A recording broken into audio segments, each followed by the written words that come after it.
పేరిట వందనాలు. చేరివచ్చిన మీ అందరితో కూడా ప్రభువు మరొకసారి దేవుని వాక్యము మన మధ్య వినిపించుట కొరకై దేవుడు గత దినాల్లో నుంచి మనకు అనేక విధములుగా బైబిల్ స్టడీలో ఆత్మస్వరూపుడు సహాయం చేస్తూ వచ్చాడు. రండి, మన భాగము చూసుకొని ముందుకు పయనం చేద్దాం. ఎఫెసీయులకు రాసిన పత్రిక మొదటి అధ్యాయము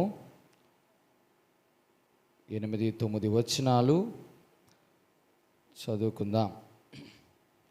ఎఫెసీయులకు రాసిన పత్రిక మొదటి అధ్యాయం 8-9 వచనాలు చదువుకుందాం. కాలము సంపూర్ణమైనప్పుడు జరగవలసిన ఏర్పాటును బట్టి ఆయన తన దయా సంకల్పము చొప్పున తన చిత్తమును గూర్చిన మర్మమును మనకు తెలియజేసి మనకు సంపూర్ణమైన జ్ఞాన వివేచన కలుగుటకు ఆ కృపను మన ఎడల విస్తరింప చేసెను.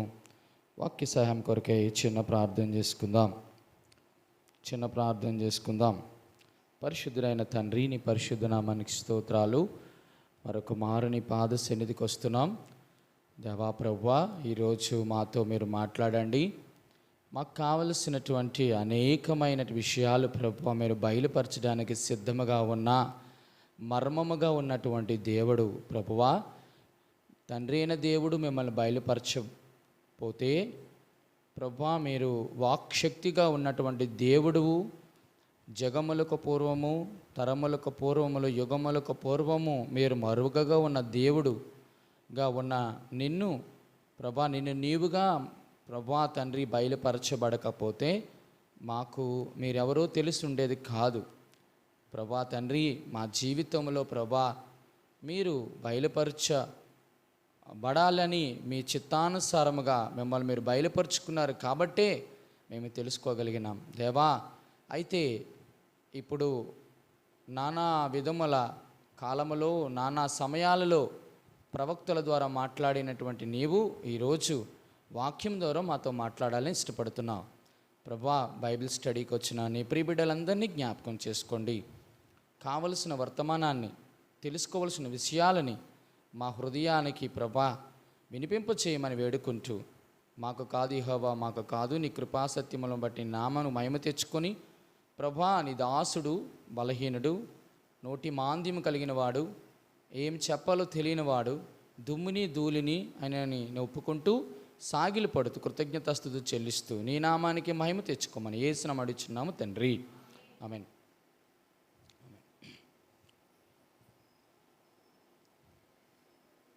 గత బైబిల్ స్టడీలో తమ్ముడు చక్కగా దేవుని మర్మం గురించి, దేవుని చిత్తమును గురించి అనేక విషయాలు మాట్లాడుతూ వచ్చినాడు.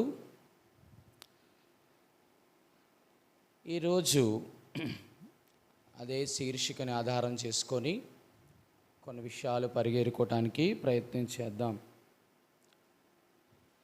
దేవుని చిత్తము అనేటువంటి మాట చాలా గంభీరమైన మాట. అంత సులువైన మాట కాదు. అంత సులభముగా అర్థమైనది అంతకంటే కాదు. విచిత్రం ఏంటంటే దేవుని వాక్యములో అన్నీ సజావుగా మనకు అర్థమవుతుంది, కానీ ఈ ఒక్క మాట చాలా కన్ఫ్యూషన్గా ఉంటుంది. అంటే గందరగోళముగా, గజిబిజిగా ఉంటుంది. చాలామంది దేవుని చిత్తమును గురించినటువంటి విషయాలు చెప్తూ వచ్చారు, మనం వింటూ వచ్చాం. కానీ ఈరోజు ఒక సరైన పద్ధతిలో దీని యొక్క విధానం ఏమిటో మనకి అర్థం కాకపోతే చాలా భయంకరమైనటువంటి పరిస్థితుల్లో కూరుకుపోవడానికి అవకాశం ఉందని చెప్పొచ్చు. అంత ఆసామాస విషయం అయినటువంటిది కాదు ఇది. ఎందుకంటే దేవుని చిత్తము అనేది ఒక మర్మము. బైబిల్లో 7 ప్రాముఖ్యమైనటువంటి బయలుపరచబడని విషయాలు ఉన్నాయి. అందులో ఒకటి దేవుని చిత్తం. ఈరోజు బైబిల్ స్టడీలో చాలా ఈజీగా మనకు అర్థం అవ్వటం కొరకై నేను ఒక 3 ప్రాముఖ్యమైన విషయాలు మీకు జ్ఞాపకం చేస్తాను. మీరు ఒకసారి ఇది నేర్చుకున్న తర్వాత ఎట్టి పరిస్థితుల్లో దీని విషయంలో గజిబిజిగా, గందరగోళంగా, కన్ఫ్యూజన్గా ఉండకూడదు. కన్ఫర్మేషన్తో ఉండాలి. చివరికి కంక్లూషన్తో పూర్తి చేయాలి. మొదటి మాట, దేవుని చిత్తము అంటే ఏమిటి? రెండవ మాట, దేవుని చిత్తము ఎన్ని రకాలు? మూడవ మాట, దేవుని చిత్తానికి రుజువులు. మొదటిది, దేవుని చిత్తము అంటే ఏమిటి? రెండవది, దేవుని చిత్తములోని రకాలు ఎన్ని? 3, దేవుని చిత్తానికి రుజువులు ఏమిటి? ఈ వర్తమానము చాలా కూలంకుషంగా చెప్పడానికి ప్రయత్నం చేస్తాను. శ్రద్ధగా ఆలకించండి. ఇది బైబిల్ స్టడీ కాబట్టి చాలా విషయాలు ఉంటాయి. ప్రతి ఒక్కటి నోట్ చేయాల్సిన వారు నోట్ చేయండి. ఇది తిరిగి మళ్ళీ ఒకవేళ మిస్ అయితే యూట్యూబ్లో చూడడానికి ప్రయత్నం చేయండి. అసలు దేవుని చిత్తము యొక్క పరాకాష్ట లేదా దేవుని చిత్తం యొక్క విశిష్టత లేక దేవుని చిత్తం యొక్క ప్రాధాన్యత ఏంటో చాలా విషయాలు మనం గమనించాలి. అసలు దేవుని చిత్తము అంటే ఏమిటి? ఈ మాటని మీ దగ్గర తీసుకొస్తున్నాను. దేవుని చిత్తము 5 విధాలుగా మనకి తెలిస్తే తప్ప అది దేవుని చిత్తం అని మనకి అర్థం కాదు. మరొక మాట చెప్పనా, దేనికైనా ఒక డెఫినేషన్ ఉండదు. దేవుని చిత్తము అంటే సో అండ్ సో అని మనం చెప్పడానికి లేదు. దేవుని చిత్తము యొక్క నిర్వచనము నువ్వు చెప్పాలి అంటే, మనము తెలుసుకోవాలంటే 5 దశలలో దానిని మనము తెలుసుకోవాలి. మొదటిది, రండి ఒక్కొక్క మాట చెప్తాను, నోట్ చేయండి. చాలా చక్కనైనటువంటి విషయాలు. మొదటిది దేవుని చిత్తము అంటే ఏమిటి? రండి. మొదటి యోహాను సువార్త 5వ అధ్యాయము 14వ వచనము. మొదటి యోహాను పత్రిక 5వ అధ్యాయము 14వ వచనము. ఆయనను బట్టి మనకు కలిగిన ధైర్యం ఏదనగా, అండర్లైన్ చేయండి, చిత్తము. ఆయన చిత్తానుసారముగా మనము ఏది అడిగినను ఆయన మన మనవి. రైట్. మొట్టమొదటిది దేవుని చిత్తము అంటే అడుగుట. నెంబర్ 1. మొదటిది అడుగుట, దేవుని చిత్తము. రెండవ మాట, కొలస్సీలు రాసిన పత్రిక 4వ అధ్యాయం కొలస్సీలు రాసిన పత్రిక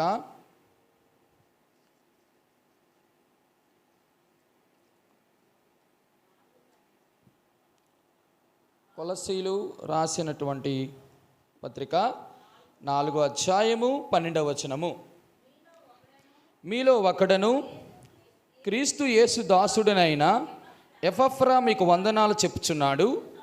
మీరు సంపూర్ణులు, ప్రతి విషయములో, అండర్లైన్ చేయండి, దేవుని చిత్తమును గూర్చిన సంపూర్ణ ఆత్మ నిశ్చయత గలవారై ఉండవలనని ఇతడెల్లప్పుడూ మీ కొరకు తన ప్రార్థనలో పోరాడుచున్నాడు. రెండవది నిశ్చయించుకొనుట. మొదటిది అడుగుట, రెండవది నిశ్చయము లేక నిలకడగా ఉండుట. అది దేవుని చిత్తం. 2. మూడవది చూడండి, కొలస్సీలు రాసిన పత్రిక 1వ అధ్యాయము 12వ వచనము. కొలస్సీలు రాసిన పత్రిక 1వ అధ్యాయం 12వ వచనం.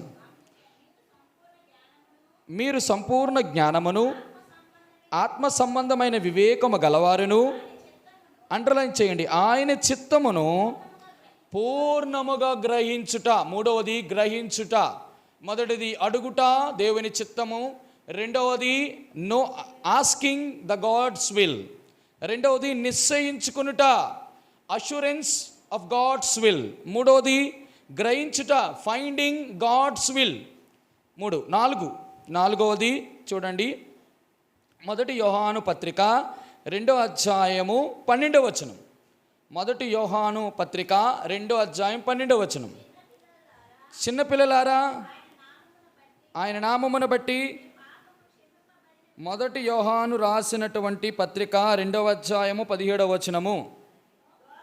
లోకమును దాని ఆశయు గతించిపోవచ్చున్నవి, కానీ దేవుని చిత్తమును జరిగించువాడు.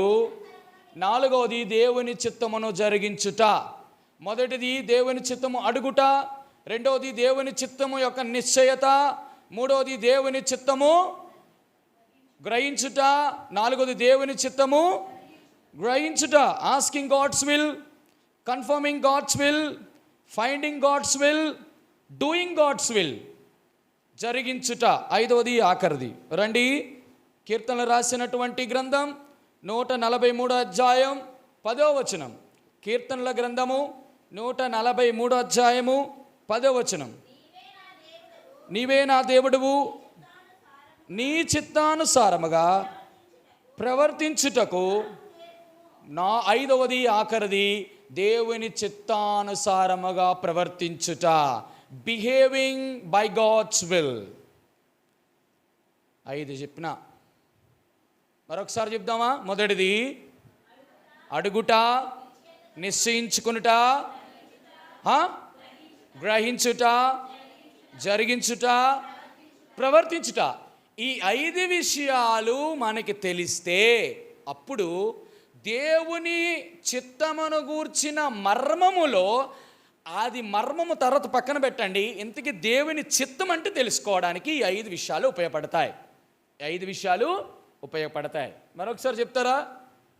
అడుగుట, నిశ్చయించుకునుట, గ్రహించుట, జరిగించుట, ప్రవర్తించుట.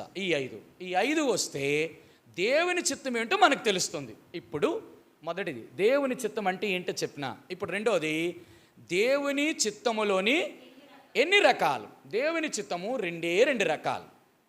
దేవుని చిత్తము రెండు రకాలు. God's will can be broadly classified as 2 categories. 2 విధాలుగా వర్గీకరించవచ్చు. మొదటిది పర్ఫెక్ట్ విల్, అంటే సంపూర్ణమైన దేవుని చిత్తం. రెండవది పర్మిసివ్ విల్, అంటే అనుమతించబడిన చిత్తం.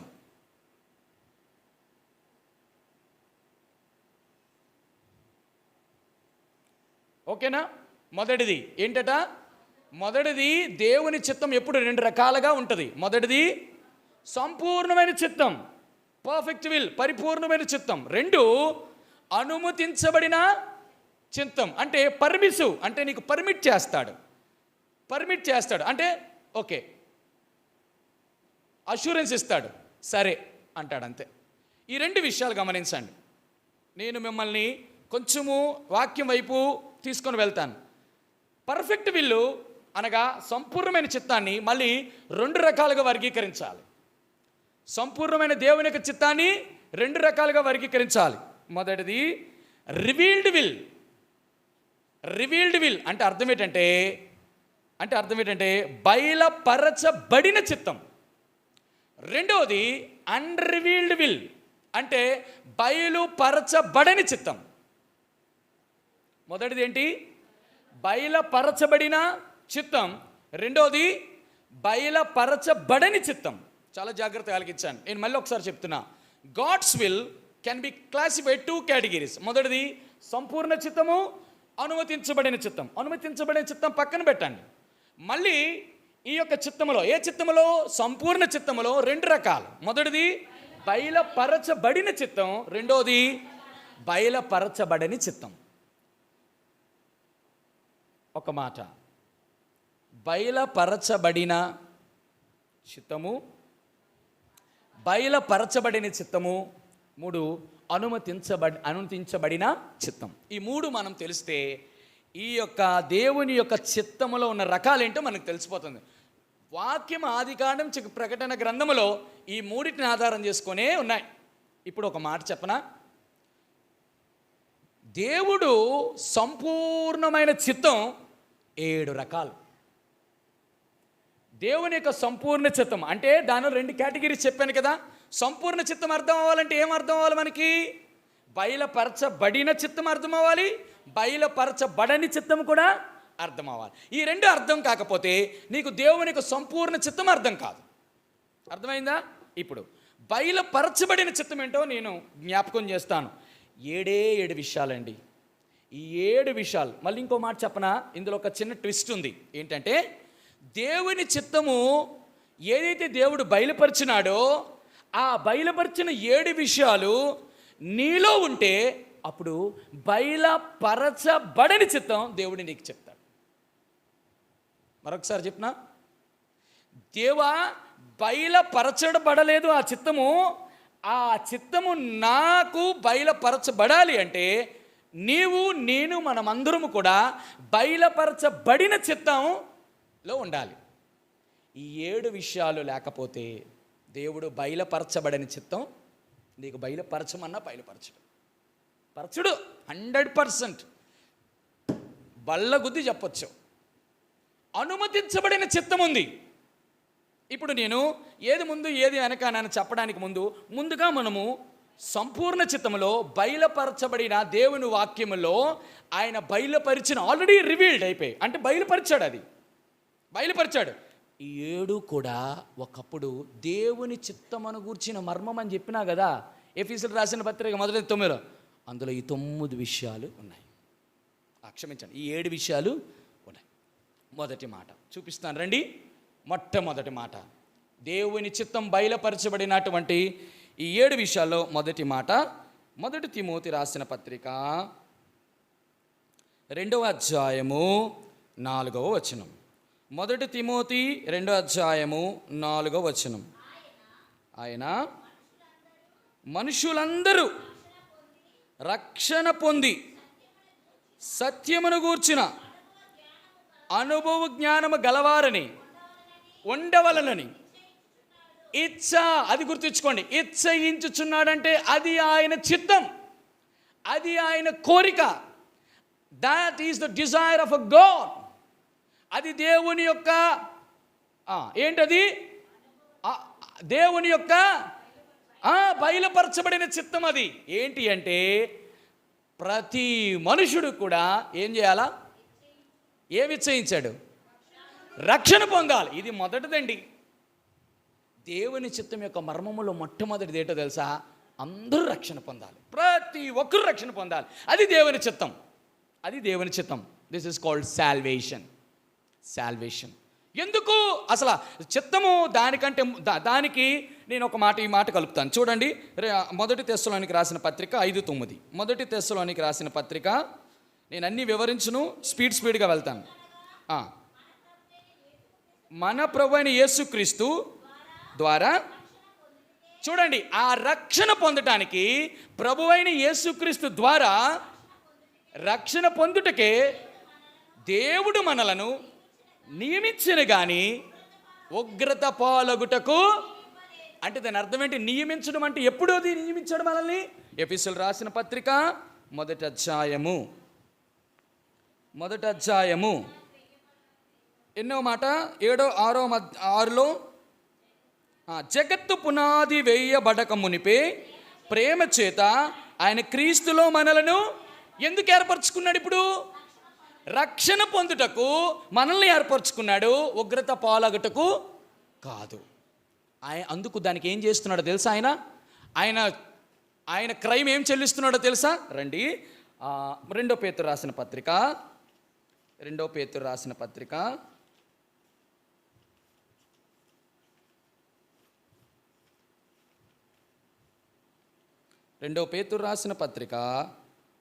3వ అధ్యాయము 9వ వచనం. కొందరు ఆలస్యమని ఎంచుకొనున్నట్లు ప్రభువు తన వాగ్దానమును గూర్చి ఆలస్యము చేయవాడు కాదు కానీ ఎవ్వడును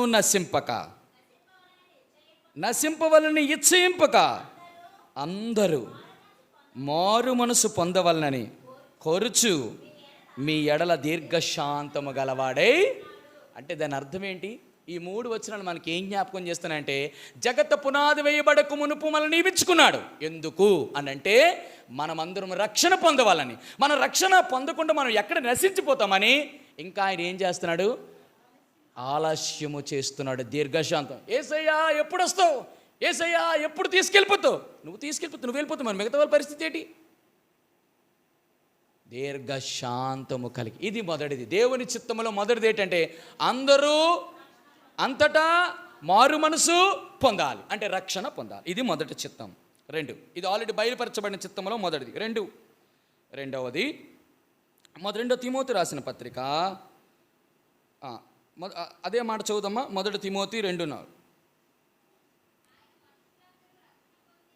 1 తిమోతి 2:4 ఆయన మనుషులందరూ రక్షణ పొంది సత్యమును గూర్చిన అనుభవ జ్ఞానము చాలు. రెండోది సత్యమును గూర్చిన అనుభవ జ్ఞానము. సత్యమును గూర్చిన, సత్యం అంటే ఏంటి? దేవుని వాక్యం, దేవుని యొక్క అనుభవ జ్ఞానము. రెండోది ఏం చేయాలి? అక్కడ చూడండి, అనుభవ జ్ఞానము గలవారవాలి. ఇప్పుడు దేవుని వాక్యములో సత్యమును గురించి అనుభవ జ్ఞానం రావాలంటే మనం ఎక్కడికి వెళ్ళాలి? వాక్యం దగ్గరికి వెళ్ళాలి. రండి, 2 తిమోతి రాసిన పత్రిక 3:14. 2 తిమోతి 3:14. క్రీస్తు యేసునందు ఉంచవలసిన విశ్వాసము ద్వారా రక్షణ అర్థమైన జ్ఞానం నీకు కలిగించుటకు శక్తిగల పరిశుద్ధ లేఖనములను బాల్యము నుండి నువ్వు ఎరుగుదువు కదా. కనుక నువ్వు నేర్చుకొని రూఢి అని తెలుసుకొని ఎవరి వల్ల నేర్చుకుంటేవో ఆ సంగతి తెలుసుకొని వాటి యందు నిలకడగా ఉండ. చూడండి, ఆ రెండవ మాట, విశ్వాసము ద్వారా రక్షణార్థమైన జ్ఞానం ఇందులోంచి కలుగుతుంది. నీకు దేని ద్వారా కలుగుతుంది? సత్యమును గురించి అనుభవ జ్ఞానం అంటే రక్షణార్థమైన జ్ఞానం. రక్షణార్థమైన జ్ఞానం అంటే నీకు రక్షణ పొందుకున్నావు, మంచిదే. ఇప్పుడు రెండో స్టెప్ ఏం చేయాలి? రక్షణను కొనసాగించాలి. రక్షణ కొనసాగించాలంటే నువ్వు ఎక్కడికి రావాలి? దేవుని వాక్యం. ప్రభువా, ఈ రక్షణని ఎలా కొనసాగించాలి? నేను ఎలాగా దీన్ని ముందుకు తీసుకెళ్ళాలి? రక్షణలో ఎలాగ నేను ముందుకు పోవాలి? దీని ద్వారా నేను ఎలా ప్రయాణం చేయాలి? దీన్ని ఎలా కాపాడుకోవాలి? ఇవన్నీ కూడా ఎక్కడి నుంచి వస్తుందంటే రక్షణార్థమైన జ్ఞానము, శక్తి కలిగినటువంటి లేఖనములు అనగా దేవుని వాక్యం. ఇది రెండవ చిత్తం. చూడండి, మొదటి దానిలోనే 2 విషయాలు, దాన్ని స్ప్లిట్ చేసి చెప్పాను. ఇది 2. మూడోది దేవుని చిత్తము ఏంటో చూడడానికి ప్రయత్నం చేస్తున్నాం. మూడోది రండి, 1 తెస్సలోనికి రాసిన పత్రిక 5:16. 2 తెస్సలోనికి రాసిన లేకపోతే ఒక మాట చూడండి, 1 తెస్సలోనికి రాసిన పత్రిక 4:3. 1 తెస్సలోనియన్స్ 1 తెస్సలోనికి రాసిన పత్రిక 4:3. మీరు పరిశుద్ధులొగుటయే అనగా మీరు జారత్వమునకు దూరముగా ఉండుటయే. ఇది మూడోది. మొదటిది రక్షణ పొందుట, రెండోది రక్షణార్థమైన జ్ఞానము సంపాదించుట, మూడోది పరిశుద్ధులుగా ఉండుట. First one is salvation, second one is scriptures, third one is sanctification. మూడోది పరిశుద్ధులుగా ఉండుట. చూడండి, దేవుని చిత్తము చాలా జాగ్రత్తగా కనిపెట్టాలి. మనం రక్షణ పొందుకుంటే సరిపోదు, దేవుని వాక్యం ఉంటే సరిపోదు. మూడోది ఏం చేయాలా? జారత్వమునకు దూరముగా. చెప్పండి, అది జారత్వమునకు దూరముగా ఉండుటంటే ఏం చేయాలి? ఉండడం అంటే ఇట్లా ఉండిపోవాలా? ఏం చేయాలి? దానికి దూరముగా పారిపోవాలి. నేను పోరాడతాను, నేను కత్తి ఉంది నా దగ్గర, కుదరదు. ఆ విషయంలో చాలా జాగ్రత్తగా ఉండాలి. మీరు పరిశుద్ధులొకట. దేవుని చిత్తం ఏంటో తెలుసా? నువ్వు పరిశుద్ధులుగా ఉండాలా అని ఆయన కోరిక. ఎందుకు? మొదటి పేతురు రాసిన పత్రిక 1వ అధ్యాయం 14వ వచనం. మొదటి పేతురు రాసిన పత్రిక 1వ అధ్యాయం 14వ వచనం. గనుక చాలు, ఆయన పరిశుద్ధుడు కాబట్టి నువ్వు ఎలాగుండాలి అంతేనండి. ఇది దేవుని చిత్తం. ఇది 3. నాలుగో చూస్తామా? మొదటి తెస్సలోనికి రాసిన పత్రిక 5వ అధ్యాయం 16వ వచనం.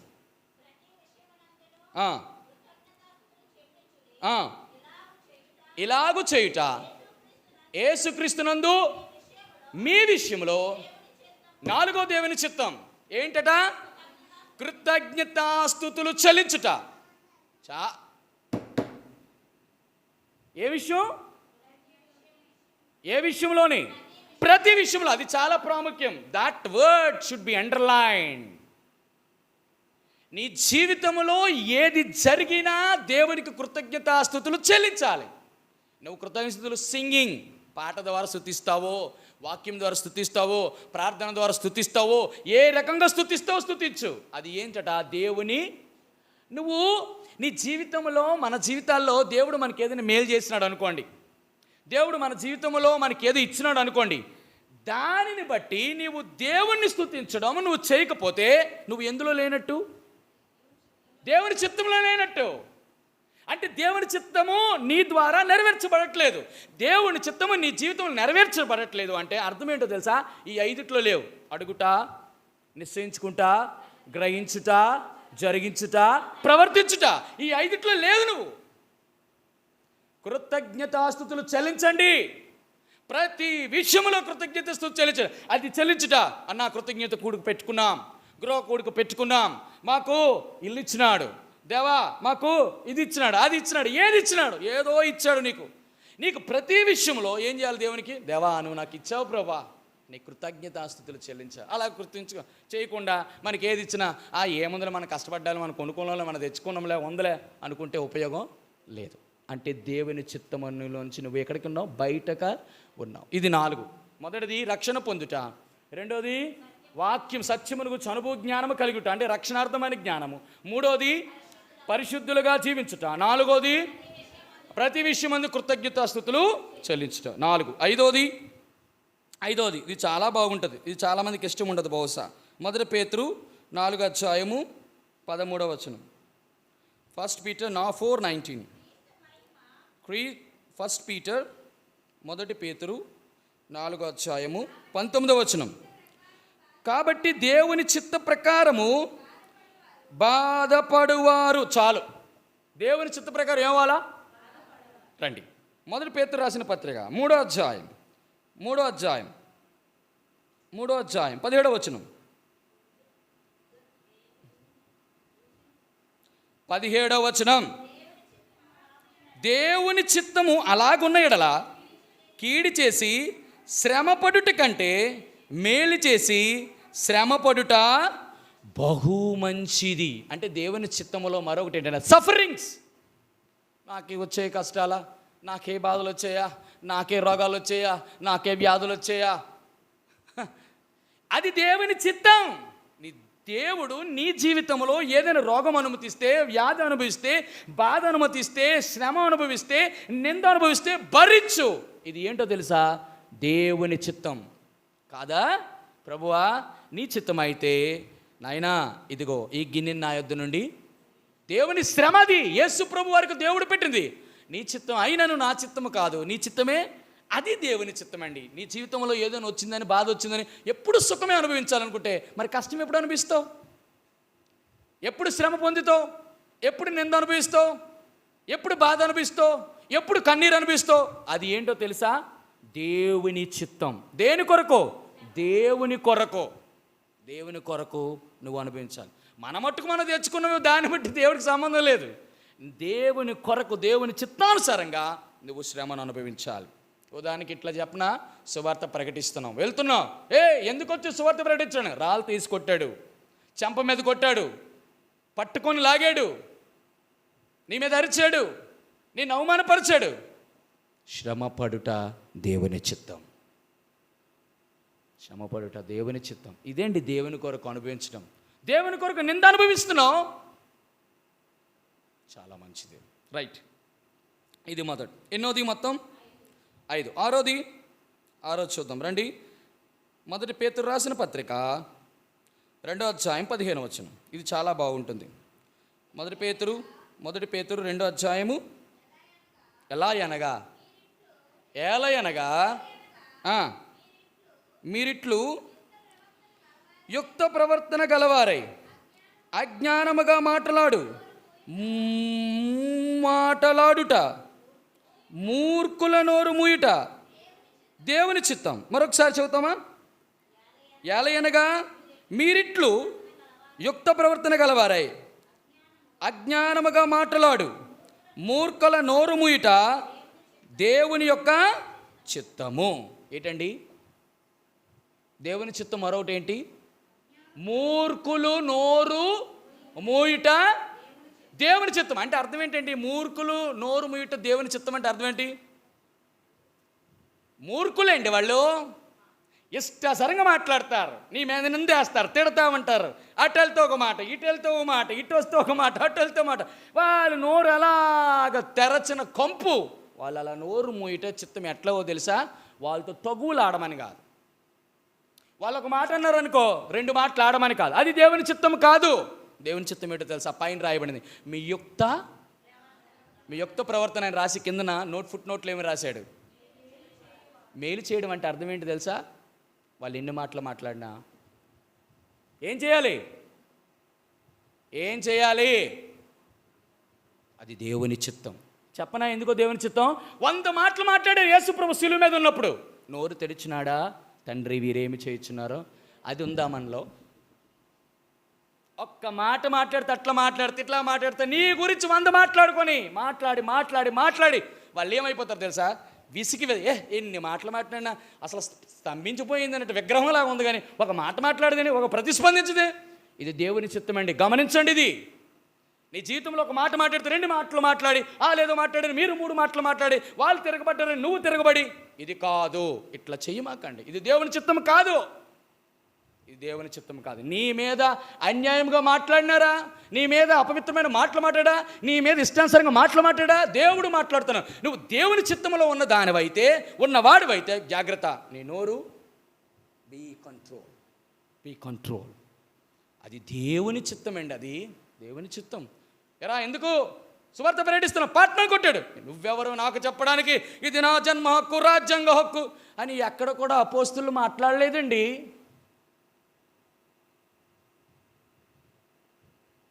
ఒక్కటే దేవుడు అన్నాడు, ఒకవేళ సువార్త అంగీకరించలేదా నీ పాదులు దులిపిసి వచ్చే.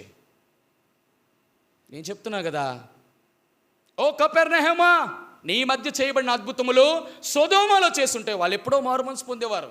అయ్యో కొరాజీన, బెత్సయిదా, నీ మధ్య చేయబడినట్టు అద్భుత కార్యాలు ఎక్కడ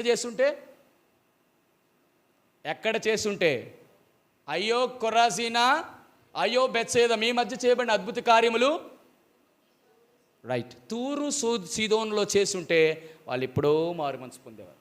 నిజంగా నీ వాక్యం ప్రకటిస్తున్నావు, నువ్వు సువార్త ప్రకటిస్తున్నావు, ఆ గ్రామము, ఆ పట్టణము, ఆ మనుషులు అంగీకరించలేదా? ధూళి దులిపిసి వచ్చే సమాధానం లేదు వాళ్ళదే. అప్పుడు దేవుడు తీరుస్తాడు. రేపు పొద్దునటువంటి తీర్పులో వాళ్ళని పట్టుకుంటాడు. జాగ్రత్త. నోరు తెరచి. ఇది ఎట్లా చెప్పనా? చాలా బ్యూటిఫుల్ మాట. మనం భక్తి చేస్తున్నాం అనుకున్న వాళ్ళకి ఇది ఒక అద్భుతమైన మాట. యాకోబు రాసిన పత్రిక 1వ అధ్యాయం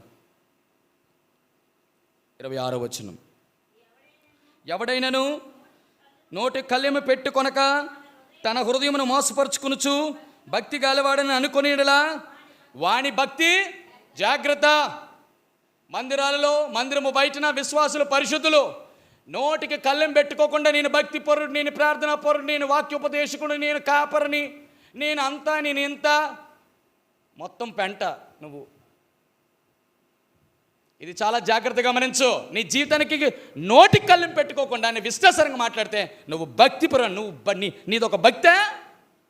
నువ్వు దేవుని భక్తి పొర్రాలవా? బయటికి భక్తిగా నువ్వు ప్రవర్తిస్తావు అంతే.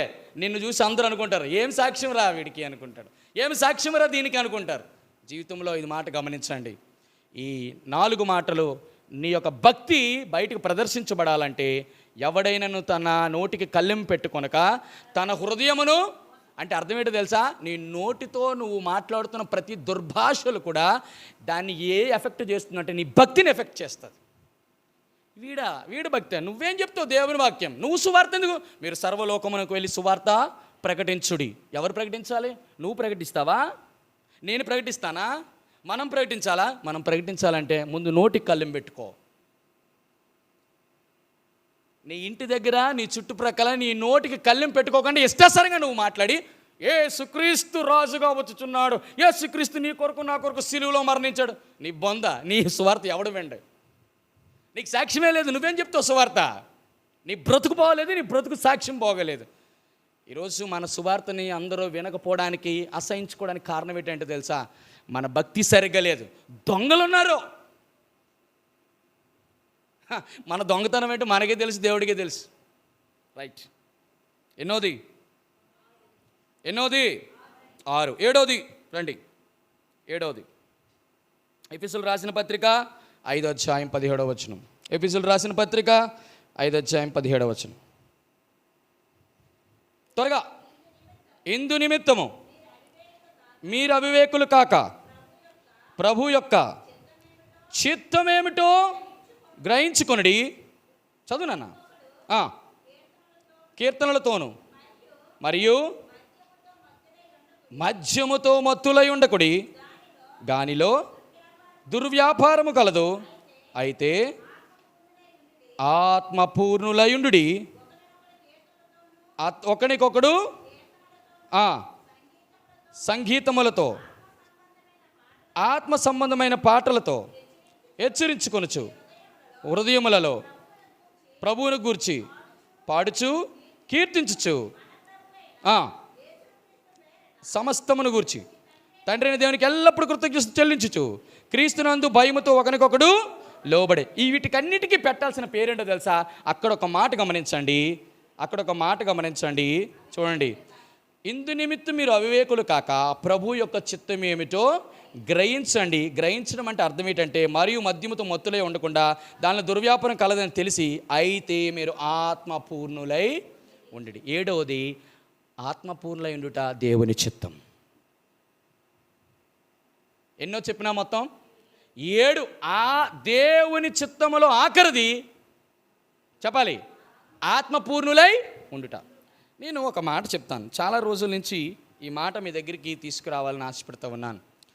ఈ 7 విషయాలు ఉన్నాయి కదా, ఒక్కొక్క దానిలో 7 అంశాలు ఉన్నాయి. రక్షణ చిత్తములోని. 2వది సత్యము గురించి అనుభవ జ్ఞానములో 7. 3 పరిశుద్ధులగుట్లో 3. 4 కృతజ్ఞత చెల్లించుటలో 4. 5 శ్రమపడుటలో దేవుని చిత్తములో 5. 6 మూర్ఖుల నోరు ముయ్యుటలో 6. 7 ఆత్మపూర్ణ. ఈ 7లో నేను అంటే నేను మామూలుగా చెప్పడానికి ప్రయత్నం చేస్తాను. ఇది మీరు మీ మనసులో అలాగుండాలి. ఎట్టి పరిస్థితులలో ఆత్మపూర్ణులు అంటే నేను ఒకసారి చెప్పాను, 7 విషయాలు చేయకూడని ఉన్నాయి, 7 విషయాలు చేయాల్సినవి ఉన్నాయి. చేయాల్సినవి చెప్పానా, చేయకూడని చెప్పినా? ఏంటి చెప్పాను చెప్పండి? Very good. ఆత్మను ఆర్పకుడి, ఆత్మతో వాదించకూడదు, దుఃఖపరచకూడదు, ఎదిరించకూడదు. ఇంకేటి గుర్తున్నాయనా? ఏం గుర్తున్నాయి ఇంకా? 7 రండి. ఇట్లా మరి చెప్పినవి మనకి గుర్తుండకపోతే, మొదటిది ఆత్మతో వాదించుట. ఆదికాండం 6వ అధ్యాయం 3వ వచనం. అలా నోట్ చేయండి త్వరగా. ఆదికాండం 6:3. ఇది కంటత రావాలి మనందరికీ. ఆత్మతో వాదించుట. ఆదికాండం 6వ అధ్యాయం 3వ వచనం. 2 ఆత్మను దుఃఖపరచుట. యెషయా గ్రంథం 63:10. యెషయా గ్రంథం 63:10. 3 ఆత్మను ఆర్పివేయుట. మొదటి తెస్సలోనికి రాసిన పత్రిక 5:19. మొదటి తెస్సలోనికి రాసిన పత్రిక 5:19. ఆత్మను ఎదిరించుట. అపోస్తుల కార్యము 7:51. ఆత్మను ఎదిరించుట. 5వది ఆత్మను మోసగించుట. అపోస్తుల కార్యములు 5వ అధ్యాయం 3వ వచనం. అపోస్తుల కార్యములు 5:3. ఆత్మను శోధించుట. అపోస్తుల కార్యం 5:9. అపోస్తుల కార్యం 5:9. 7వది ఆత్మను తిరస్కరించుట. హెబిల్ రాసిన పత్రిక 10:28. హెబిల్ రాసిన పత్రిక 10వ అధ్యాయం. మొదటిది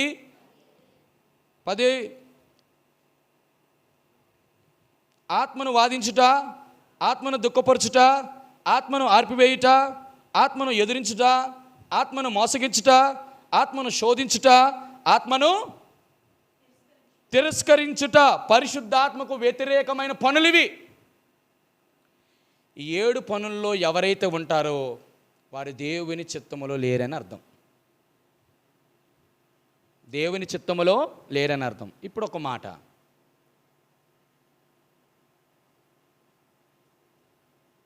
చేయాల్సిన పనులు, చేయకూడని పనులు. ఇప్పుడు చేయాల్సినవి ఏంటి, చేయకూడనివి ఏంటి? ఈ 7. చేయాల్సినవి చెప్తాను రండి. ఈ 7 కూడా మీరు ఇది వరకు నేను చెప్పుండను, బహుశా ఇది నోట్ చేయండి. చాలా మంచి మాటలు. ఎన్నో మాటలోని ఈ మాట 7 మాటలు. 7వ దానిలో, ఏ 7వ దానిలో బయలుపరచబడిన దేవుని చిత్తములో 7 అంశాల్లో ఆఖరి అంశము ఆత్మపూర్ణులై ఉండుటలో 7వది. రైట్, 7వ మాట. రైట్, చూడండి. మొదటిది అపోస్తుల కార్యములు 19:1. అపోస్తుల కార్యములు 19:1.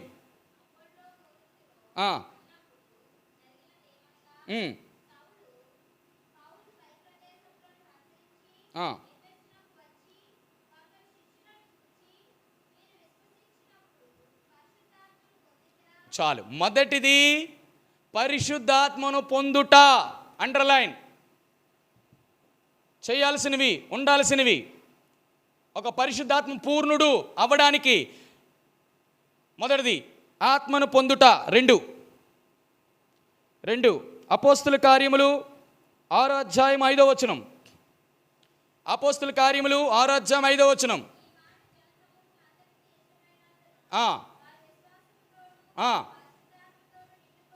పరిశుద్ధాత్మతో నిండుకొనుట. 2వది. మొదటిది పరిశుద్ధాత్మ పొందుట, 2వది పరిశుద్ధాత్మతో నిండుకొనుట. 3 యోహాను సువార్త 16వ అధ్యాయం 8వ వచనం. యోహాను సువార్త 16వ అధ్యాయం 8వ వచనం. వచ్చి పాపమును గూర్చిని, నీతిని గూర్చి, తీర్పును గూర్చి లోకమును ఒప్పుకొన చేయట. 3వది ఆత్మ ఒప్పుకొన చేయును. మొదటిది ఆత్మచేత నింపబడాలి, 2వది ఆత్మచేత పొందుకోవాలి, 2వది నింపబడాలి, 3వది ఒప్పుకొన చేయాలి. 4వది రోమా 8:14. రోమా 8:14. రోమా 8:14. 4వది ఆత్మచేత నడిపించబడుట. ఆత్మచేత నడిపింపబడుట. ఆత్మ పొందుట, ఆత్మ నింపబడుట, ఆత్మచేత ఒప్పింపబడుట. 4వది ఆత్మచేత నడిపింపబడుట. 5వది ఎఫెసీయులకు రాసిన పత్రిక 1వ అధ్యాయం 14వ వచనం. ఎఫెసీయులకు రాసిన పత్రిక 1వ అధ్యాయం 14వ వచనం.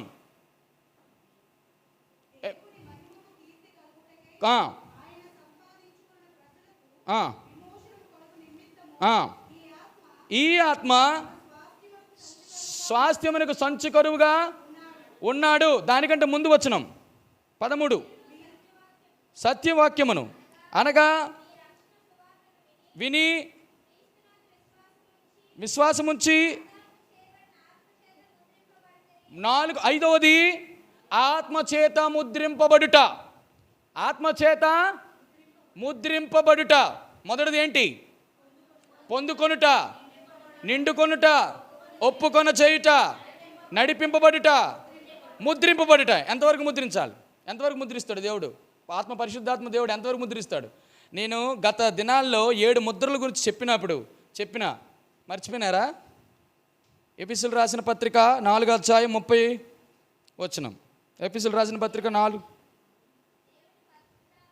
దుఃఖపరచుకుడి, విమోచన దినము వరకు ఆయన యందు మీరు ఎంతవరకు ముద్రిస్తాడు?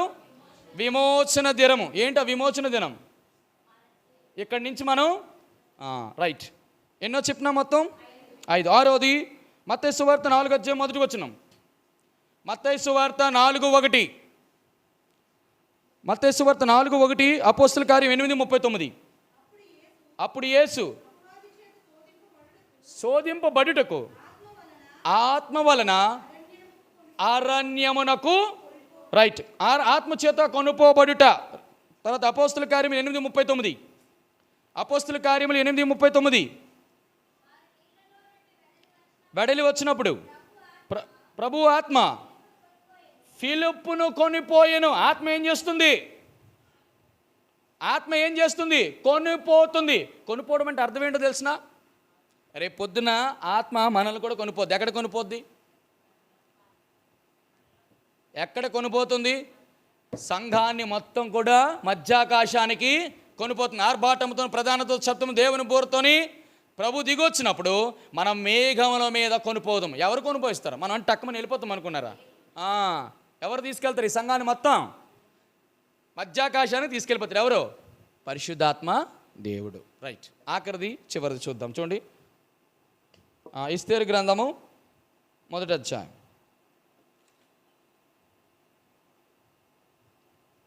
ఎస్తేరు గ్రంథము 1వ అధ్యాయం, లేక 2వ అధ్యాయం, 8వ వచనం. రాజాజ్ఞ అతని నిర్ణయము ప్రచురము చేయబడి కన్యకులు అనేకులు శోషణ కోటకు పోగు చేయబడి హేగే వశమునకు అప్పగింపబడిగా ఎస్తేరు రాజు యొక్క నగరకు తేబడి స్త్రీలను కాయు హేగే వశమునకు అప్పగింపబడెను. ఎవరు ఎస్తేరు? ఎత్తబడిన సంఘం.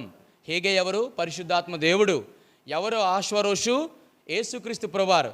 ఒక్కసారి మేఘాల మీద కొనుపోబడిన ఈ సంఘాన్ని ఎవరికి తనకిచ్చిన బాధ్యతను పరిశుద్ధాత్మ దేవుడు ఈ భూమి మీద నెరవేర్చి ఎవరికి అప్పగిస్తాడు సంఘాన్ని? ప్రభు అయిన యేసుక్రీస్తు. అయ్యా, ఇంతవరకు నేను చేయాల్సింది చేశాను, ఇగో నీ భార్య అని చెప్పేసి పరిశుద్ధాత్మ దేవుడు ఇచ్చేస్తాడు. 7 పనులు. పరిశుద్ధాత్మతో నిండుకోవడం, ఆత్మపూర్ణులంటే 7 విషయాలు ఉండాలండి మనలో. మొదటిది పరిశుద్ధాత్మ నింపబడుట, పొందుకొనుట, నింపబడుట, ఒప్పుకొన చేయుట, నడిపించబడుట, ముద్రింపబడుట, కొనుపోబడుట. అదేంటి చెయ్యవలసినవి అవి, చెయ్యకూడనివి ఇవి. ఈ మొత్తం 14 వ్యవహారాలు మనం ఉన్నాయో లేవో మనము గ్రహిస్తే అప్పుడు yes, this women, this brother has filled with the Holy Spirit. Holy Spirit, దేవుని అభిషేకము నీ మీద ఉంది. దేవుని అభిషేకము నువ్వు ఉందా లేదనేది ఈ 14 రుజువులు నీలో ఉంటే అప్పుడేంటి. అంతేగాని 4 మాటలు ఇక్కడ ఏదో అది వరకు ఏదో వచ్చి 4 మాటలు భాషల్లో మాట్లాడి, భాషలు లేవని కాదు, భాషలు మాట్లాడకూడదని కాదు, కానీ వెంటనే ఏమైందో తెలుసా? బయటికి వెళ్ళి ఈ భాష మర్చిపోయి నీ యొక్క ప్రాచీన భాష వచ్చిందనుకో, నువ్వు పరిశుద్ధాత్మ పూర్ణలు కాదు, పోయిందన్నమాట. పరిశుద్ధాత్ముడు అలా మాట్లాడు. బయటికి వెళ్ళి నువ్వు పరిశుద్ధాత్మ దేవుని చిత్తములో ఉంటే ఖచ్చితంగా నీ మాటలు చాలా జాగ్రత్తగా ఉంచుకోవాలి. రైట్. మొత్తం ఎన్ని చెప్పినా? ఇప్పుడు బయలుపరచబడిన దేవుని చిత్తములో 7 అంశాలు చెప్పిన, అవునా? 7 అంశాల్లో ఆఖరిది ఆత్మపూర్లో ఉండడానికి దేవుని చిత్తములో 14 విషయాలు చూసినాం. రైట్. ఇప్పుడు దానికంటే వెంటనే మీకు చెప్పకూడదు. ఇప్పుడు ఏంటంటే అనుమతించబడినటువంటి చిత్తం. నేను ఒక మాట చెప్తాను. ఈ 7 విషయాల్లో ఏ 7 విషయాలు బయలుపరచబడిన దేవుని చిత్తములో ఏ వ్యక్తి అయితే ఉంటారో, మొదటిది ఏంటమ్మది? రక్షణ, దేవుని వాక్యమును గురించి అనుభవము, పరిశుద్ధాత్మ పూర్ణులు, పరిశుద్ధులగుట, పరిశుద్ధులుగా జీవించుట. 4, ప్రతి విషయంలో దేవుని కృతజ్ఞత చెల్లించుట, దేవుని విషయంలో శ్రమపడుట, మూర్ఖులు నోరు నీ యొక్క సాక్ష్యమును బట్టి వారి నోరు మూయుట, ఆత్మపూర్ణులైనట. ఇప్పుడు ఒక మాట, ఈ 7 విషయాల్లో దేవుని చిత్తములు ఎవరైతే ఉంటారో అప్పుడు బయలుపరచబడిన దేవుని చిత్తం నెరవేరు. బయలుపరచబడిన దేవుని చిత్తం నేను 7 ఉన్నాయి, కనీసం 4 చెప్తాను సింపుల్గా. నేను అవన్నీ ఇప్పుడు రిఫరెన్స్ చెప్పను, ఎందుకంటే టైం అయిపోతుంది, ఎందుకంటే అనుమతించబడి కూడా చెప్పాలి. అమ్మ వినండి ఈ మాట. మొదటిది ఇవి బయలుపరచబడవు. బయలుపరచబడాలంటే ఏం చెప్పినాను నేను? బయలుపరచబడాలంటే ఏం చెప్పాను?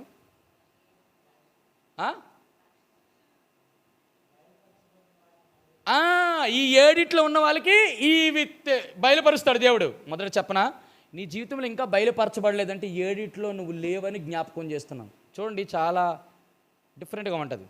మొదటిది ఎడ్యుకేషన్. ప్రభువా నేను ఏం చదవాలి? ఉదాహరణకి 10th క్లాస్ పాస్ అవుతాడు, ఇంటర్మీడియట్ పాస్ అవుతాడు, ఇంజనీరింగ్ పాస్ అవుతాడు. ఇంజనీరింగ్ పాస్ అయిన తర్వాత చాలా కన్ఫ్యూజన్లో ఉంటాడు. ఏం చదవాలో, ఏ గ్రూప్ తీసుకోవాలో, ఏ గ్రూప్ తీసుకుంటే ఏది బాగుంటుందో అని తన స్వచిత్తాన్ని ఆధారం చేసుకుని వెళ్తారు చాలామంది. అది ఉపయోగం ఉండదు. దేవుని చిత్తానుసారంగా, ప్రభా ఇగో నేను 10th క్లాస్ పాస్ అయినా, ఇప్పుడు నేను ఇంటర్మీడియట్ చదువుతున్నాను, ఇంటర్మీడియట్ చదవనా, పాలిటెక్నిక్ చదవాలా, లేకపోతే ప్రభా ఇటువైపు వెళ్ళాలా, లేకపోతే అటువైపు వెళ్ళాలా, ఏ మార్గం గుండా వెళ్ళాలి ప్రభా బయలుపరచు. This is called the individual God's will revealing. అంటే అది బైబిల్ గ్రంథంలో చెప్పబడదు. అది ఏంటంటే తెలుసా, ఈ 7 విషయాల్లో నువ్వు ఉంటే దేవుడు నువ్వు ఏది చదవాలో దేవుడు నీకు చెప్తాడు. ఇంకా మా ఓడికి సార్ 10th క్లాస్ పాస్ అయిన తర్వాత వాడికి సడన్ గైడెన్స్ లేదండి, ఎవరైనా చెప్పడానికి లేదంటే కాదు. ద బెస్ట్ గైడెన్స్ ఎవరో తెలుసా, మన ప్రభు అయిన యేసుక్రీస్తు వారి వాక్యమే. నువ్వు ఏడిట్లో లేవు కాబట్టి నీకు ఏ చదవాలో నీకు అసలు నీకు అర్థం కాల, అందుకే ఇంతవరకు ఇట్టున్నావు. రెండోది ఏంటో తెలుసా, ఇట్లా చెప్తానని ఫీల్ అవ్వమాకండి, ఎందుకంటే ఉన్న వాక్యం చెప్పాలి కాబట్టి. రెండోది ఏంటో తెలుసా, నీ జీవిత భాగస్వామి దేవుని చిత్తం. మీరు మళ్ళీ ఇట్లా అడగమాకండి, అన్న మరి ఇప్పుడు పెళ్ళిళ్ళు అయిపోయి ఎన్ని అయిపోయి ఇప్పుడు దేవుని చిత్తం ఎట్టా అంటే అట్లా కాదు, ఇప్పుడు ఉన్న వాళ్ళ గురించి నేను చెప్తున్నా. ఇది వరకు దేవుడిలో ఉన్నావు కదా, 7 విషయాలు నీలో ఉంటే దేవుడు ఖచ్చితంగా నేను చెప్పగలనండి, దేవుడు నీకు ఎటువంటి భర్త, ఎటువంటి భార్య నీకు అనుమతిస్తాడో దేవుడికి తెలుసు. మొదటిది నీ చదువు, రెండవది నీ భార్య, 3 నీ ఉద్యోగం ఎక్కడ చేయాలి, ఏ ఉద్యోగం చేయాలో చెప్తాడు. చాలా విచిత్రంగా ఉంటాయండి ఇవన్నీ కూడా. ఈ విషయాలే నేను ఎక్కడ నేర్చుకున్నాను అనుకుంటారా, బ్రదర్ బక్సింగర్ పుస్తకాలు చదవండి. నాకు అన్న రంజన్ అన్న లైవ్లో వింటారు, రంజన్ అన్న పాపం నా కోసం చాలామందికి ఇచ్చున్నారా అన్న, ఎంతో ప్రేమించి నాకు ఇన్ని బక్సింగర్ పుస్తకాలు ఇంత కట్ట అక్కడి నుంచి తీసుకొని వచ్చి నాకు ఇచ్చారు. ఏమండి సార్ పాస్టర్ గారు ఇచ్చారా, తీసుకొచ్చి నాకు ఇచ్చినాడు. అందులో చాలా అద్భుతమైన విషయాలు అని, ఎందుకంటే నేను దేవుని చిత్తమును గురించి మనం తెలుసుకోవాలంటే బ్రదర్ బక్సింగర్ పుస్తకాలు చదవండి, అద్భుతంగా తెలుస్తాయి మీకు. అద్భుతం. మొదటిది చదువు, 2 వివాహం, 3 ఉద్యోగం. నువ్వు ఏ వ్యాపారం చేయాలి ప్రభా, ఈ వ్యాపారం నీ మట్టుకు నీవు ఇప్పుడు ఉన్నటువంటి చాలామంది తెలుసా, వివేచన జ్ఞానం అంటే కామన్ సెన్స్ ఉపయోగించి ఈ వ్యాపారం ఇప్పుడు మంచి ట్రెండ్లో ఉంది, ఇది పెడితే అద్భుతమైన నీ బొంద ఇప్పుడుకో లాస్ అయిపోతావు. జాగ్రత్త, ఎప్పుడు అట్లా చేయమకూడదు మనం. అంటే దేవుని చిత్తం అంతా ఎక్కువగా దేవుని మీద ఆధారపడినారు బక్సింగ్ గారు, కాబట్టి ఏది చేయాలో ఏది చేయకూడదో తెలిసేది. 4వది అన్నిటికంటే ముఖ్యమైన, చాలా వెరీ ఇంపార్టెంట్, నీవు సేవకు పిలువబడితే, దేవా నీవు నన్ను సేవకు పిలిచావు కదా, నేను ఎక్కడ సేవ చేయాలి, ఇది చాలా ప్రాముఖ్యం. If your calling is full time, నీ జీవితంలో ఎప్పుడైనా పరిపూర్ణముగా, బక్సింగ్ గారు ఆ తొలి దినాల్లో ఎక్కడ ఉండేవారు, చెన్నైలో ఉండేవారు, ఎక్కడో ఉండేవారు. ఆయనేమో దేవుని చిత్తమును ఎప్పుడు కనిపెడుతూ ఉండారు. ఆ మధ్యకాలంలో ఎప్పుడు కరపత్రాలు పంచుతూనే ఉన్నాడు. నీకు ఎవడు కరపత్రాలు పంచమన్నాడు? ప్రభా శ్రమ, టైము, బలము అన్నీ వేస్ట్ అయిపోతుంది, ఎవడు మారట్లే, ఎవరు వినట్లా, ఎవరు చదవట్లా. ఎందుకు? ఒక్క కరపత్రం ద్వారా ఒక మనిషి మారడం మామూలు విషయం కాదు. ఆ చదివిన వెంటనే తీసుకోవాలి, చదవాలి, చూడాలి, చూసిన తర్వాత దాన్ని చదివిన తర్వాత హృదయంలో రావాలి. ఇవన్నీ పరిశుద్ధాత్మ దేవుని కార్యం. అది జరగాలంటే మొట్టమొదటిగా నువ్వేం చేయాలి, ఈ 7 విషయాల్లో ఉంటే అప్పుడు దేవుడు చేస్తాడు. మొదటిది నీ చదువు విషయంలో, నీ వివాహం విషయంలో, నీ ఉద్యోగం విషయంలో, నీ సేవ విషయంలో, నువ్వు ఎక్కడ పని చేయాలో. లార్డ్ రివీల్ మీ. నేను చెప్పనా, ఈ 4 ఎవరికి చేస్తారో తెలుసా, మొదట 7 విషయాల్లో ఎవరైతే ఉంటారో వాడికి. నీకు సేవ ఎక్కడ చేయాలో చెప్పలేదు అంటే, నీ వివాహము ఎవరితో ఉండాలో, ఎవరిని చేసుకోవాలో, ఏ వ్యక్తిని దేవుడు చూపిస్తున్నాడో నీకు తెలియలేదంటే, ఇంకా నువ్వు ఏ ఉద్యోగం సరిగ్గా చెయ్యి, ఏ ఉద్యోగానికి వెళ్తున్నావో, ఏ ఉద్యోగానికి వెళ్ళకూడదో నీకు దేవుడు తెలియపరచట్లేదంటే, ఇంకా నువ్వు ఏది నచ్చితే అది, ఇప్పుడున్న ట్రెండ్ ప్రకారం ఏది బాగుంటే, ఏది ఎంజాయ్ చేయడం బాగుంటుందో చూస్తావు అనుకో, నీ జీవితం అంతా సతకలబడటమే. దేవుడు పరచడు బిడ్డ. నేను 100%, ఇది నేను కాదు, బ్రదర్ బక్సింగ్ గారి యొక్క పుస్తకాలు చదివిన తర్వాత నేను నేర్చుకున్న విషయాలు. అయ్యా నేను దేవుని చిత్తము నాకు బయలుపరచని విషయాలు, నాకు దేవుడు బయలుపరచాలంటే మొదటి 7 విషయాలను సరిగ్గా ఉంటే ఈ 4 విషయాలు, 7ట్లో ఈ 4 విషయాలు దేవుడు. నేను ఆ 3 ఎందుకు చెప్పలేదంటే, అది నేను వచ్చే వారం చెప్పడం ప్రయత్నం చేస్తాను. అది చాలా కఠినంగా ఉంటాయి, అందుకే నేను చెప్పలేదు. ఈ 3 చాలా ఈజీగా ఉంటుంది కాబట్టి ఈ 3-4 చెప్పిన. ఈరోజు నీ బిడ్డకు పెళ్లి చేయాలనుకుంటున్నావా, దేవుని చిత్తములో నీ కుమార్తె నీవు ఉన్నావా లేదో గమనించు. దేవుని చిత్తమునకు వెలపట ఉంటే మాత్రం పాస్టర్ గారు పిల్లని చూడండి పెళ్లి చేస్తాం. నీ ఉద్యోగము, నువ్వు ఇచ్చిన బండి, నువ్వు ఇచ్చిన బంగారం, నువ్వు ఇచ్చిన పొలం ద్వారా నువ్వు భర్తలు సంపాదించలేవు. వాడు చూసి వచ్చింది నీ యొక్క పిల్ల యొక్క ఆత్మీయ అంతస్తు బట్టి కాదు, వాడు దానికోసమే నేను పెళ్లి చేసుకుంటాడు. జాగ్రత్త, ఇది జీవితంలో ఎప్పుడు నీకు సుఖం ఉండదు. నిజంగా చెప్పనా, ఇదే విషయాలు నా యొక్క పూర్వము నేను ప్రభువులోకి రాకమునకు ఇవన్నీ తెలిస్తే నేను దేవుని చిత్తాన్ని చాలా జాగ్రత్తగా కనిపెట్టేవాడిని. ఇంకా కొన్ని విషయాలు ఏంటో తెలుసా, కొన్ని విషయాలు చెప్తాను చూడండి. ఎంత గొప్ప విషయం అంటే, దేవుని చిత్తము నీ మీద ఉంటే ఎక్కడ సమరయ్యలో ఉన్నటువంటి ఆ సమరయ్య స్త్రీ దగ్గరికి యేసుక్రీస్తు ప్రభువారు వచ్చినట్లు నువ్వు ప్రార్థన చేయు. ఈ చిత్తంలో ఏమీ లేవు, నీకు ఏమీ తెలీదు, కానీ దేవుని చిత్తము నీ మీద ప్రత్యేకంగా ఉండదు సార్. దేవుడు ఎవరిని ఏర్పరచాలో, ఎవరిని కుంచాలో, ఏ చదువు చదవాలో, ఏ ఉద్యోగం చేయాలో, నువ్వు ఎక్కడ సేవ చేయాలో దేవుడు చెప్తాడు. ఇది అది సమ్ కేసెస్, అన్ని కేసెస్లు కాదు. దేవుడు కొన్ని కేసులు మాత్రం అట్లా ఉంటాయి. జాగ్రత్త, కొన్ని అందరి కేసులు అట్లా ఉండవు. సమరయ స్త్రీలాగా ఒకవేళ అది అదృష్టం. అది ఉదాహరణకి అపోసిన పౌలు ఉన్నాడు, ఏం చేసి ఇవన్నీ చేసినాడా? దేవుని చిత్తం అన్నీ తెలుసా? తెలీదు. కానీ దేవుని యొక్క చిత్తము ఉంది, ఆయన ఎప్పుడో ఉంది, జగత్తు పునాది వేయబడక ఉంది. కాబట్టి దేవుడు బయలుపరిచినాడు. ఎన్ని చెప్పినా మొత్తం 4 చెప్పినా. సరే, బయలుపరచబడినవి, రైట్. బయలుపరచబడనివి నీకు బయలుపరచబడాలంటే ఏం చేయాలా? 7 విషయాల్లో ఉండాలి. రైట్, సరిపోయింది. ఇప్పుడు అనుమతించబడిన దేవుని చిత్తం. దీని తర్వాత మళ్ళీ దేవుని చిత్తం యొక్క రుజువులు చూస్తాం త్వరగా.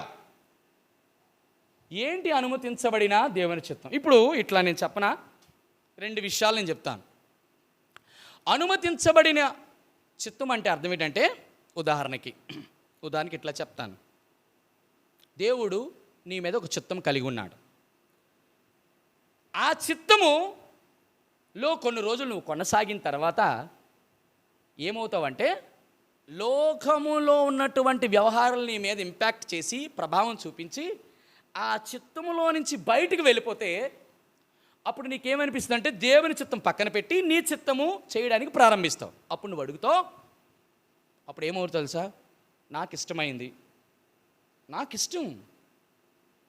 ఇష్టం చెప్పనా మరొకసారి, నా ఇష్టం నువ్వెవరు చెప్పడానికి అని అన్నావు అనుకో, దేవుడు ఏమంటాడు తెలుసా? బిడ్డ, నువ్వు ఆయన చిత్తంలో పుట్టావు కదా, ఆయన చిత్తాన్ని నీ ద్వారా ఆయన నెరవేర్చుకోవాలనుకున్నాడు కదా. దేవుడు ఏం చెప్తాడంటే, నో అన్నాడు, గో హెడ్ అంటాడు. మరొకసారి చెప్పనా, గో హెడ్ నానా అంటాడు. నేను చెప్పనా ఒక ఉదాహరణ, రండి. న్యాయాధిపతులు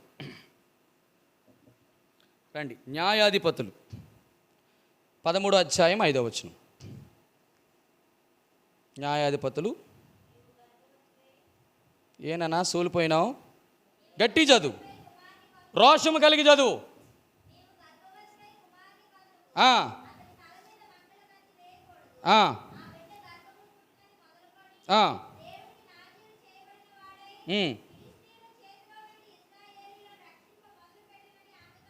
చాలు, ఇది దేవుని చిత్తం. ఏంటి దేవుని చిత్తం అంటే, ఓ సంసోను పుట్టబోతున్నాడు, అమ్మా నువ్వు గర్భవతి కావు, నువ్వు గొడ్రాలివి. ఇగో దేవుడు నీ ద్వారా నీ గర్భవాసంలో ఒక మాంసం ముద్దను దేవుడు బయటికి తీసుకురావాలనుకున్నాడు. అతని పేరు సంసోను. అతను తల మీద నాజీరు క్షౌరం లేదు, మంగళకత్తి వేయించకూడదు, ఇది దేవుడి కొరకు ప్రతిష్ఠుడు. ఈయన ద్వారా నా చిత్తాన్ని నెరవేర్చుకోవాలనుకున్నాడు. ఏంటి ఆ చిత్తం అంటే, ఇజ్రాయేలు ఫిలిస్తీన్ల కింద ఉన్నారు, బానిసల కింద ఉన్నారు. ఈ వ్యక్తి వచ్చి ఏం చేయాలా? ఆ ఇజ్రాయేలుని, నా ప్రజల్ని ఈ ఫిలిస్తీన్ల చేతిలో నుండి, ఇది దేవుని చిత్తం, ఇది దేవుని. ఇప్పుడు ఈయన చిత్తం ఏంటో చూద్దాం రండి. న్యాయాధిపతుల గ్రంథం 14:3.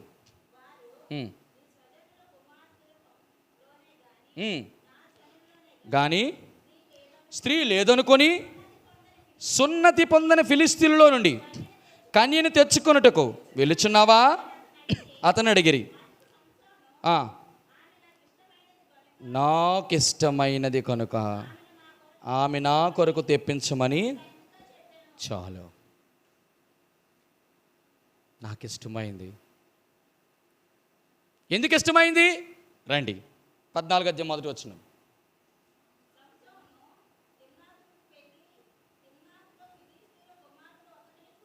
చాలు.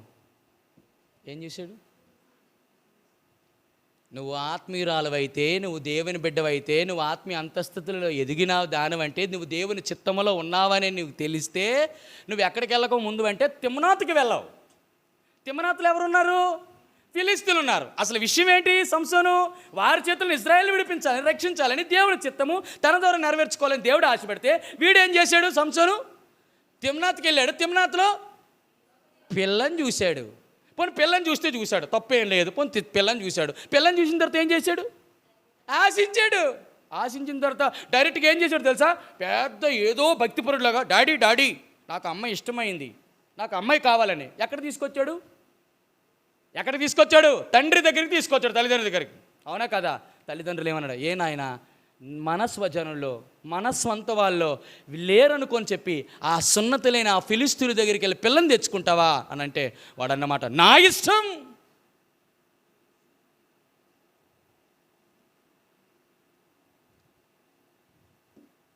అనుమతించబడిన చిత్తం ఇది. దేవుడు ఏం చేస్తాడో తెలుసా? నా ఇష్టం అంటే దేవుడు వద్దు చెప్తాడు, వద్దు గద్దిస్తాడు, వద్దురా చెప్తాడు. ఇంకా వెండంటే సరే నీ ఇష్టం నాన్న అని చెప్తాడు. కానీ దేవుని చిత్తం ఏంటో తెలుసా? దేవుని చిత్తములోంచి బయటికి వెళ్ళిపోయాడు. ఎంత మహాభయంకరమైనటువంటి మరణం చేశాడు. ఏ కళ్ళతోనైతే తిమ్నాతులో ఉన్న ఫిలిస్తీయురాలు సున్నతి లేని దాన్ని చూసి ఆశించి పొందుకున్నాడో అదే కళ్ళని దేవుడు ఏం చేశాడు? దేవుని చిత్తం మామూలు అనుకుంటున్నారా? దేవుని చిత్తానికి వ్యతిరేకంగా, విరుద్ధంగా మనం చేసిన ప్రతి కార్యం దేవుడు చూస్తున్నాడు. మామూలు విషయం కాదండి. నువ్వు దేవుని బిడ్డవు నాన్న, నీకేంటి ఆ కర్మ? వెయిట్ చేయి, God will give a great gift for you. నువ్వు గిఫ్ట్ కోసం వెయిట్ చేయవు, లిఫ్ట్ కోసం వెయిట్ చేస్తావు. మీకు అర్థమైందే లేదో? చాలామంది గిఫ్ట్ కోసం వెయిట్ చేయరు. లిఫ్ట్ అంటే వాడు వస్తాడు, నన్ను తీసుకుంటాడు, నన్ను లిఫ్ట్ చేస్తాడు. ఎక్కడికి? కార్స్లో, బైక్స్లో. ఎక్కడికి? అంతఃపురాల్లో. నిన్ను పిలకబట్టుకునే ఆ యొక్క అంతఃపుర కిందకి దించేసి తంతాడు కిందకి. దేవుని చిత్తానికి వెలపడ జరుగుతున్న మహాభయంకరమైనటువంటి వ్యవహారాలు ఇవన్నీ కూడా. నీ ఇష్టానుసారంగా నువ్వు ప్రవర్తించి దేవుని చిత్తానికి వెలుపట నీ బ్రతుకు, నా బ్రతుకు ఇలాగుంటే నీ జీవితంలో దేవుని చిత్తం ఎట్లా నెరవేరుస్తుంది అనుకుంటారు? ఎప్పుడు నెరవేర్చదు. ఇంత మాత్రమేనా? ఇలాంటివి 7 ఉన్నాయి నాకు ఇష్టమైనది. విచిత్రం ఏంటి తెలుసా? దేవుని చిత్తానికి వెలపట ఎంత దారుణం ఉండదు తెలుసా? దేవుని చిత్తం ఎటువంటిదంటే, రోమీలకు రాసిన పత్రిక 12వ అధ్యాయము 2వ వచనం చూస్తామా?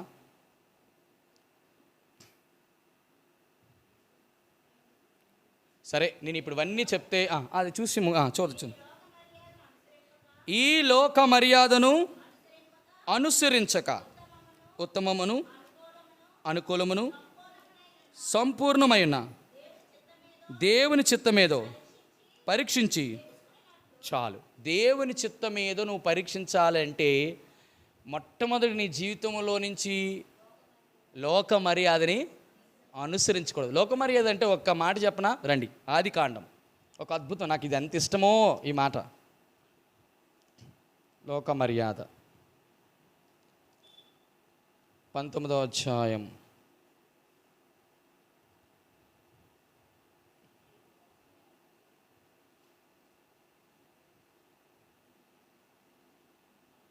రండి, 30, 31, 32. లోతు సోయరులు నివసించుటకు భయపడి తన 2 కుమార్తెలతో కూడా సోయరు నుండి పోయి ఆ పర్వతమందు నివసించెను. అతడును అతని 2 కుమార్తెలను ఒక గుహలో నివసించిరి. అట్లుండగా అక్క తన చెల్లితో, మన తండ్రి ముసలివాడు, అండర్లైన్, సర్వలోక మర్యాద చొప్పున మనతో పోవుటకు లోకములో ఏ పురుషుడును లేడు. మన తండ్రికి ద్రాక్షరసము త్రాగించి అతనితో శయనించి మన తండ్రి వలన సంతానము కలుగు చేసుకుందాము రమ్మని చెప్పాను. చాలు. ఇది లోక మర్యాద అంటే. ఎంత దారుణమండి! లోకం యొక్క మర్యాద ఎట్టా ఉంటుంది? నాకు ఒకటి అర్థం కాల. వీళ్ళు సొదొమ గొమొర్రా నుంచి బయటకు వచ్చినారు. ఇంతకీ తండ్రికి ద్రాక్షారసం తాగించడానికి వీళ్ళకి ద్రాక్షారసం ఎక్కడదండి? మీరు ఎప్పుడైనా ఆలోచించారా? ఇవెందుకు ఆలోచిస్తారు? అందరూ ఫోకసింగ్ అంతా ఎక్కడ? తండ్రి ఆ కూతుళ్ళు ఏం చేశారు? ఇంతకు ఏం చేయడానికి ముందు కావాల్సినవి ఎక్కడి నుంచి వచ్చాయి? ద్రాక్షరసం. పోనీ ద్రాక్షరసం తాగాడు అనుకో, ఏ ద్రాక్షరసం అయితే మమ్మల్ని గ్రేప్ జ్యూస్ తాగితే మత్తు వచ్చుద్దా? ఏ మత్తులో ఉన్నాడంటే, తండ్రి బిడ్డతో ఏం చేస్తున్నాడో తెలియని పరిస్థితిలో ఉన్నాడంటే ఎటువంటి మత్తు అది? అంటే ద్రాక్షరసం ఎక్కడి నుంచి తెచ్చి ఉండాలి? లోక మర్యాద చాలా జాగ్రత్త. ఎంత మహాభయంకరం. నేను చెప్పడానికి సమయం అయిపోతుంది కాబట్టి నేను ముందుకు వెళ్ళిపోతున్నాను. దీనిలో 7 విషయాలు ఉన్నాయి. 7 విషయాలు మహాభయంకరమైన పాతకమైన విషయాలు. 7 విషయాలు. లోక మర్యాద చాలా జాగ్రత్త. లోక మర్యాద. రైట్. ఇప్పుడు ఏం చూసినాం? మొత్తం దేవుని చిత్తం అంటే చూసినాం, దేవుని చిత్తంలో రకాలు చూసినాం. ఇప్పుడు దేవుని చిత్తానికి రుజువులు చూస్తాం. దేవుని చిత్తానికి రుజువులు చూస్తే అంటే దీన్ని ఇట్లా చెప్పనవు మాట, దేవుని చిత్తము నువ్వు చేస్తున్నావు, దేవుని చిత్తములో నీ ఉన్నావంటే 7 విషయాలు నీ నుంచి బయటికి రావాలండి. ఇది వింటున్నారు ఈ మాట? ఏం చెప్పినా, నువ్వు దేవుని చిత్తములో ఉన్నావు, నువ్వు దేవుని చిత్తము చేస్తున్నావు అంటే ఈ 7 విషయాలు పక్కగా నీ జీవితంలో రావాలి, కనబడాలి. ఎలాగైనా కనబడాలి.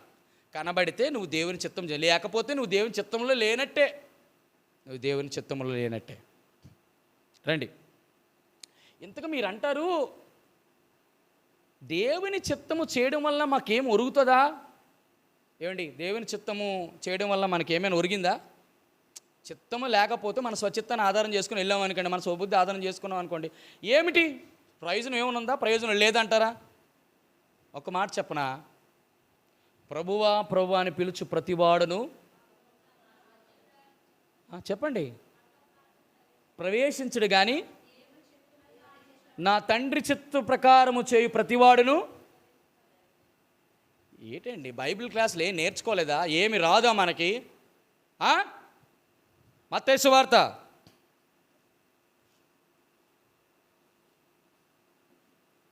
7వ అధ్యాయం 21వ వచనం.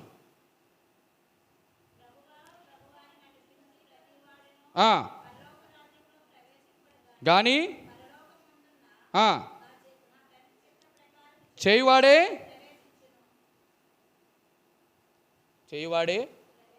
దాని అర్థం ఏంటి? కిందన 22వ వచనం. మేము నీ నామమును ప్రవచింపలేదా, వెళ్ళగొట్టలేదా, చేయలేదా చెప్పుదురు. అప్పుడు నేను మిమ్మల్ని ఎన్నడను ఎరుగను.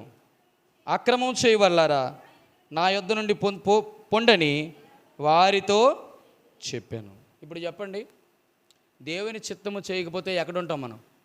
ఇదంతా ఇంత బైబిల్ స్టడీ నేర్చుకుందంటే మన అల్టిమేట్ టాస్క్ ఏంటంటే దేవుని రాజ్యంలో ప్రవేశించాలి.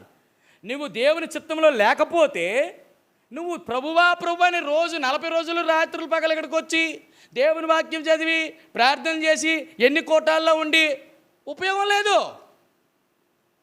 దేవుని చిత్తము చేయవాడు. ఇక్కడ మాట ఏమన్నాడు? నా తండ్రి చిత్త ప్రకారము. ఇప్పుడు చేయడం అంటే అర్థం ఏంటి? చేయడం అంటే ఎన్ని విషయాలు చేయాలా? 7 విషయాలు, బయలుపరచబడినటువంటి విషయాలు 7 మనలో ఉండాలి. అప్పుడు బయలుపరచబడిన దేవుడు బయలుపరుస్తాడు. రెండోది, అనుమతించబడిన చిత్తములో కూడా జాగ్రత్త. నా ఇష్టం అనకూడదు, దేవా నీ ఇష్టమే నెరవేరును గాక. ఇవి రావాలి. అప్పుడు దేనిలోకి వస్తామంటే ఈ రుజువులు కనబడతాయి.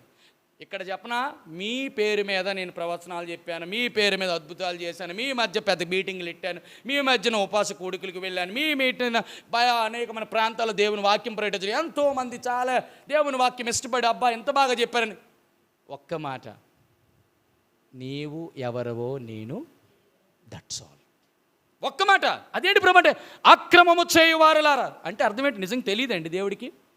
చెప్పండి. అక్కడ ఆ మాట, నువ్వు ఎవరవో నాకు తెలియదు అన్నాడు కదా, తెలీదా? కానీ తెలుసుండి ఎందుకు అన్నాడు అంటే దాని అర్థం ఏంటంటే దేవుని చిత్తము ప్రకారము చేయలేదని అర్థం.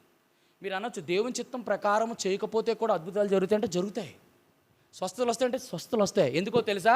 ఉదాహరణకి అదే అరణ్యంలోకి వెళ్తున్నాడు, బండతో కొట్టాడు మొదట, రెండోది మాట్లాడమన్నాడు. మరి రెండోసారి మాట్లాడాడా కొట్టాడా? మరి ఎందుకు ఇచ్చాడు దేవుడు? మరి చిత్తం ప్రకారం చేశాడా? అది బాగా గమనించాలి మనం. మోషే నేను కానీ చేయకపోతే నువ్వు అంతమంది ఏమవుతావు? నవ్వులు పాలవుతాయి. నువ్వు నవ్వులు పాలవంటే నువ్వు నవ్వులు పాలవడం కాదు, నా నామము వారి మధ్య నవ్వులు పాలవుతుంది. నన్ను నేను ఘనపరచుకోవడం కొరకు నేను చేశాను. అంతేగా నీ భక్తి నువ్వు దేవుని చిత్తంలో లేవు, దేవుని యొక్క విధానంలో నువ్వు చేయవు, దేవుని చిత్తానుసారంగా సేవ చేయవు, దేవుని చిత్తానుసారంగా ప్రార్థన చేయవు, దేవుని చిత్తానుసారంగా నువ్వు బ్రతకవు. అలాంటప్పుడు ఏం చేస్తాను అనుకోను? దేవుడు కార్యాలు చేస్తున్నాడంటే ఆయన చిత్త ప్రకారం చేస్తున్నాడు. నీ చిత్త ప్రకారం చేస్తే ఎలా ఉంటుంది తెలుసా? ఒక బక్సింగ్ గారు లాగా ఉంటారు, ఒక ఏసన గారు లాగా ఉంటారు, ఒక బిల్లిగ్రహం లాగా ఉంటారు. దేవుని చిత్తమును ఎరిగి చేస్తానంటే ఈరోజు గట్టిగా చూస్తే మందిరంలోనే ఒక 10 మందిని కూడబెట్టడం కష్టం ఒక సేవకుడికి. ఒక బక్సింగ్ గారు ఇంత 10,000 సంఘాలు ఎట్లా కట్టినారు ఒక్క వ్యక్తి. ఇంత బిల్లిగ్రామ్ గారు అంత అమెరికా దేశంలో అంత గొప్ప సేవ ఎట్లా పరిచయం చేసినాడు. ఏసన గారు అంటారు అంతమంది గొప్ప సంఘాలు ఎట్లా కట్టుకున్నారు. ఇది దేవుని చిత్తం. దేవుని చిత్తం ప్రకారం చేస్తే విజృంభించిపోతుంది, నువ్వు ఆపలేవు సాతాను. నేను చెప్పనా, హెబ్రోన్లో ఇప్పుడిప్పుడు అనేకమైనటువంటి వ్యవహారాల్లోనేటువంటి విపత్కరమైన పరిస్థితులు ఎదురయ్యాయి. ఆ రోజులు ఎందుకు లేవో తెలుసా? సాతానుడు బక్సింగ్ గారు బ్రతికున్నంత వరకు వాడు చేసిన ప్రతి ప్రయత్నము విఫలమైపోయిందండి. ఎప్పుడైనా గమనించారా? హెబ్రోన్లో ఒక్క తగువు, ఒక్క ప్రతికూలమైన పరిస్థితి, ఒక్క వ్యవహారం ఎవరైనా వచ్చి మాట్లాడుతూ అధికారులు సైతం బయట నిలబడాల్సిందే. That is brother boxing of India. అది ఏసన్న గారు, అది బిల్లిగ్రామ్ గారు, అది వాచ్మెన్ నీ గారు. ఎటువంటి సేవకులండి. ఇది సేవా పరిచర్య అంటే. అలాగుండాలండి పరిచర్య అంటే. నీ చిత్తానుసారంగా నీ మట్టుకు నీవు చేయడం కాదు. నేను దేవుని దగ్గర కనిపెట్టాలి, దేవుని దగ్గర విచారం చేయాలి, దేవుని దగ్గర నేను తెలుసుకోవాలి. అప్పుడు నేను చేయాలి పరిచర్య. అప్పుడు అద్భుతమైన నీ స్వబుద్ధిని ఆధారం చేసుకొని నువ్వు చేదిన ఏదో వాక్యం చెప్తాము, ఏదో ప్రార్థన చేస్తాం, ఏదో వెళ్తామంటే ఒక సంఘం కూడా నువ్వు కట్టలేవు, మందిరం ఉండలేరు. దేవుని మనుషుల్ని మెప్పించి కవ్వించి పూత పోసి వెండిపోత, బంగారపోత, రాగిపోత, ఇత్తడిపోత పూసి వాళ్ళు మేలి బంగారం చేసే వాక్యాల ద్వారా ఎవరూ కట్టబడరు. అవి ఎంతమంది కట్టబడతారంటే మా సేవకుడండి, మా అన్నండి, మా తమ్ముడండి, మా బ్రదర్స్ అండి, మా సంఘం అండి, డబ్బాలు పూసుకోవడానికి తప్ప దేనికి పనికిరాదు. రైట్. దేవుని చిత్తములోని రకాలు. తర్వాత దేవుని చిత్తం యొక్క రుజువులు చూడడానికి ప్రయత్నం చేస్తాం. రండి, మొదటి రుజువు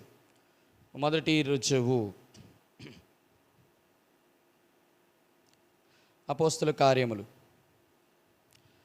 21వ అధ్యాయం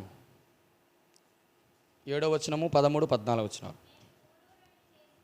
అపోస్తుల కార్యములు 7వ అధ్యాయము, ఒక్క నిమిషం ఒకనన్న. అపోస్తుల కార్యములు 7వ అధ్యాయము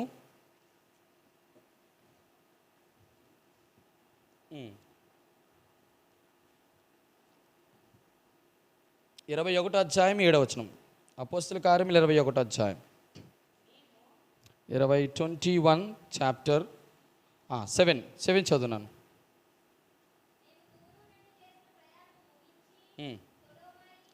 సహోదరులు కుశలం అడిగి వారి యొద్ద ఒక దినముంటిమి. మరునాడు మేము బయలుదేరి కైసరకు వచ్చి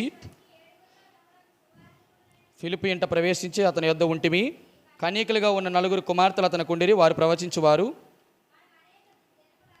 ఉండగా అగబు అను ఒక ప్రవక్త యోదయా నుండి వచ్చెను. అతను మా యొద్ద వచ్చి పౌలు నడికట్టు తీసుకొని తన చేతులను కాళ్ళను కట్టుకొని, యెరూషలేములో యూదులు ఈ నడికట్టు గల మనుషుని ఇలాగ బంధించి అన్యజనుల చేతికి అప్పగింతురని పరిశుద్ధ ఆత్మ చెప్పుచున్నాడనెను. ఈ మాట వినినప్పుడు మేము అక్కడి వారిను యెరూషలేమునకు వెళ్ళవద్దని అతను బతిమాలుకుంటుమి. కానీ పౌలు ఇందెందుకు, మీరు ఏడ్చి నా గుండెలు బద్దలు చేసేదిరేలా? నేనైతే ప్రభువైన యేసు నామము నిమిత్తము యెరూషలేములో బంధించబట్టుకు మాత్రమే కాక చనిపోటుకు సిద్ధముగా ఉన్నానని చెప్పాను. అతడు ఒప్పుకొనందున మేము ప్రభు చిత్తము జరుగునుగాక అని.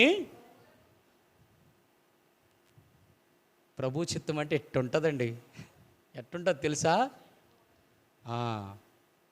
ప్రవక్త వస్తాడు, వెంటనే పౌలుకు ఉన్నటువంటి నడికట్టు వన్నీ పట్టుకొని కాలు చేతులు కట్టాడు.